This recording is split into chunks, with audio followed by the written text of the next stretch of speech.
We struggle a lot, but we always make it through because we're a tribe, we're a clan. We stick together no matter what. When we rejoice together. When we struggle together. That's what makes us who we are. We're the Willises. We're Norse roots. All right, so we reinforced the pig pen here. We haven't got them yet, but be here in a day or two. So what we've done is gotten fence up, got a hog panel up, lots of posts, and we've taken this old roofing material that we got for free, and we've sandwiched it between boards and screwed them together all the way around. And this thing is freaking solid. So just one idea. We had all this fencing laying around anyway. Just reusing it from another area. I like it. It's looking good. I think he's gonna be happy in here. What do you think, Tank? Yeah, you're not gonna be able to dig this pig out, are you? Last time we got pigs, the day that we brought them home, Tank had decided he wanted to play with the pigs. So he dug them out, and they were out for, I don't know, one was out for a couple days, and the other one was out for like 2 weeks, just kind of roaming around the neighborhood. The neighbors would call and say, "Hey, I saw your pig." And we ended up having to hunt him down and put him in freezer camp. So anyways, I don't think this pig's gonna be able to get out of there. We got it reinforced. We got it in the ground like a foot. So I'm feeling pretty confident about it. Anyway, that's our new pig pen. And looking forward to getting this pig. We'll update you when he comes in. Time for a story. So we got the pig pen finished and it looks beautiful. And so we went to go pick up, well, let's back up for a second. So the guy we were getting the pig from put his pigs in a really weird area and brought them in as piglets. So he just kind of walked them back and put them in the pen. And but as they got bigger, it got more awkward and couldn't really pull a truck and a trailer back to the pen. So he had to wait for a ball for his tractor so he could get his tractor back there because it's smaller and a better turning radius. So that took a couple days, and I had dropped off my trailer with him.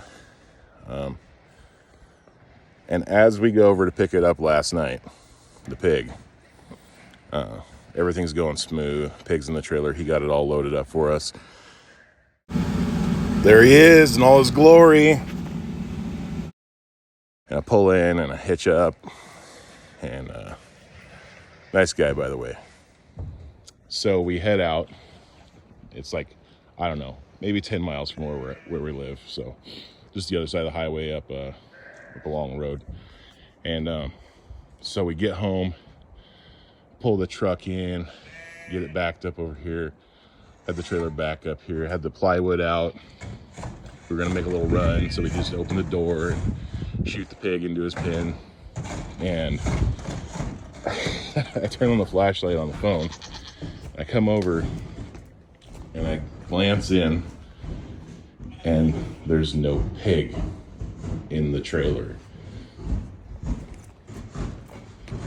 So therefore there's no pig in the pen. So I call the guy and I'm like, well, okay, so the pig's name was Stumpy. And I said, well, bro, I think Stumpy got a little jumpy. Which is funny because the guy told me, oh yeah, no problem, pig doesn't jump. He doesn't really test fences. And, but what we learned is that he was athletic. And he jumped right out of that trailer which is crazy because the guy had the pig in a pen with 3-foot walls. So 3-foot fences around it. The trailer's got a 4-foot wall. So he must have done some serious gymnastics. So I want to show you a picture. Someone spotted the pig, the boar, way out in the middle of nowhere. So now we have a wild boar running around. And he's alive and well. He's been photoed and he's doing good. But the chances of recovering him, very, very low. So that's kind of something pretty awesome that, you know, you don't plan for it, but somehow you expect it to go wrong. It's one of those things. I mean, we got this pen like nailed. It's got 2 layers of fencing. It's got a bunch of roofing metal down below, and it's sandwiched in between the posts and screwed. I mean, this pin was not going anywhere. So no matter how much preparation you give something can always go wrong. We were looking forward to that pig, but look, a snowflake. That's just the way it is. So we'll take our loss, and maybe one of these days someone will call and be like, "Hey, I got your pig." But not likely. Probably just someone's going to shoot him and butcher him. So I'm not really too hurt about it. I mean, I'm a little sad that we didn't get to start breeding pigs this fall, but yeah, it'll be all right. So now we're just weatherizing. We're starting to put stuff into the barn. I want to show you something. It's ghetto, super hillbilly, but it's going to help us out a lot. So we have taken this dusty old tarp. It was down in a shed, and we've put it on the side of our porch so that it'll keep the snow out. Yes, this porch has stood last winter, so should be good this year too. But yep, another project I'll do here in probably a few weeks is restore this trailer that I got for free. Basically just need to reinforce it, spot weld it in a couple places, and cover it in plywood, which we have some. So that's a pretty awesome score, if you ask me. We're gonna attach our tank to it, our water tank, and then we can haul the full tank instead of the half tank like we've been doing. So yeah, things are just plucking along. There's more stuff every day until we can't do stuff. Even then we'll find stuff to do. Stuffity stuff. You know what I'm saying? We're at a craft fair selling coffee. But right now we're just walking around. Sawyer's he's coloring pictures at the kids' table. You're tired? Yes. Okay. So Riley's selling furs. Just a second. Next one.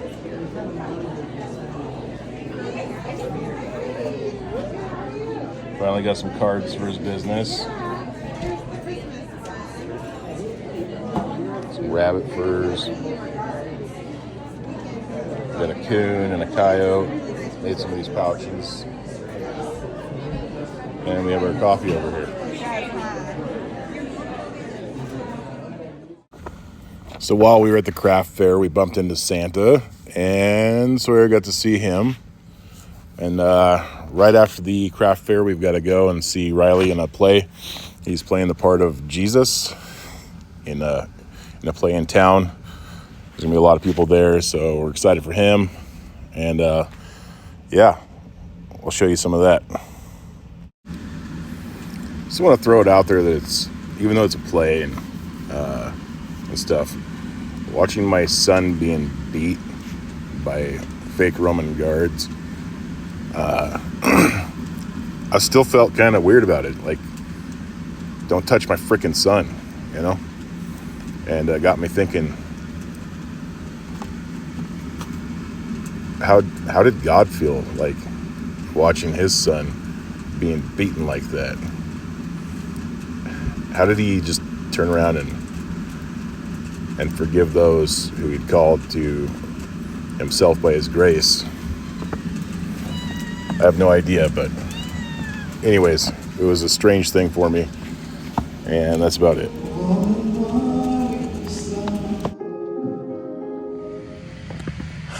So I'm out in the shed roasting coffee, and I just had to tell you this one thing.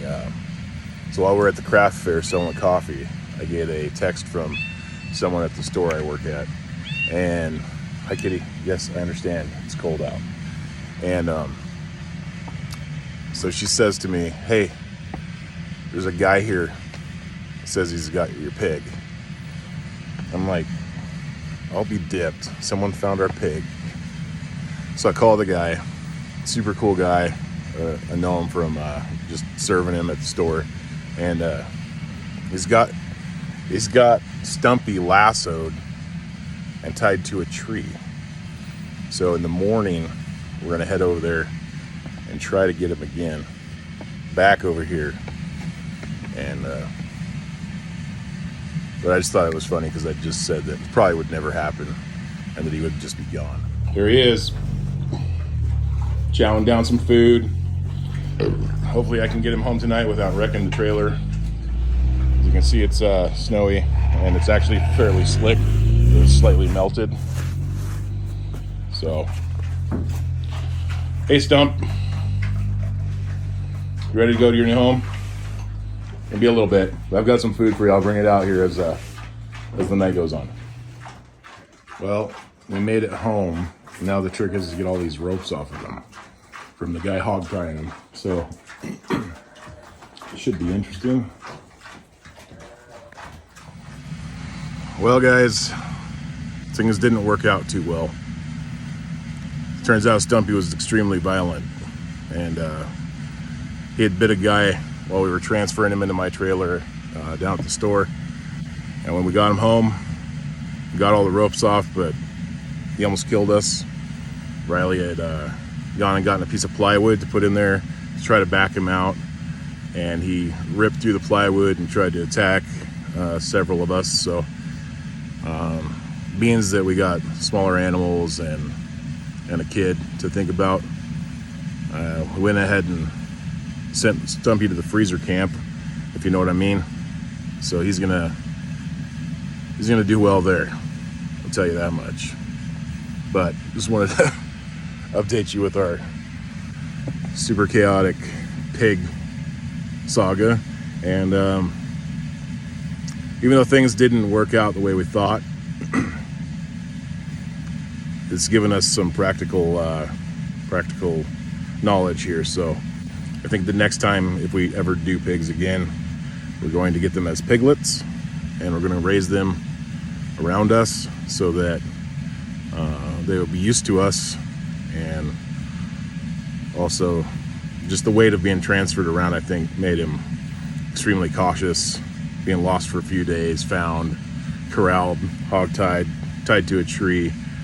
And I just think that he wasn't going to come back from that, and that's okay, because like I said before, we are putting him to good use, keeping our family strong and supported there. So thank you, Stumpy, and thank you everyone who helped get us to this point.